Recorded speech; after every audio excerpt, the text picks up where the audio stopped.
Hello दोस्तों, आप लोग देख रहे हैं दीपक ऑफिशियल 91। तो दोस्तों, कल खेसारी लाल यादव का नवादा में स्टेज शो था और स्टेज शो के दौरान खेसारी लाल यादव ने बिहार सरकार से बिहार में रोजगार के लिए बहुत कुछ कह दिया। तो दोस्तों, बहुत से लोगों का कहना है कि खेसारी लाल यादव जातिवाद कर रहे हैं और खेसारी लाल यादव डायरेक्ट तेजस्वी यादव को सपोर्ट कर रहे हैं।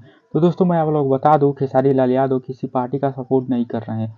तो दोस्तों, खेसारी लाल यादव ने ये कहा है कि जो हमें रोजगार देगा हम उसी को वोट देंगे, अगर जो हमें रोजगार नहीं देगा तो हम उसको वोट नहीं देंगे, चाहे वो तेजस्वी यादव हो चाहे कोई और हो। अगर तेजस्वी यादव हमें रोजगार देते हैं तो हम उनको वोट देंगे, जो सरकार बिहार में रोजगार नहीं देगी उस पार्टी को हम चेंज कर देंगे। तो दोस्तों, खेसारी लाल यादव कुछ ऐसा ही बोले हैं, लेकिन बहुत से लोग हैं इसे उल्टा समझ लिए हैं। तो दोस्तों, आप लोगों को तो पता ही है, जब खेसारी लाल यादव सच बोलते हैं बिहार के लिए तब घेरा में आ जाते हैं।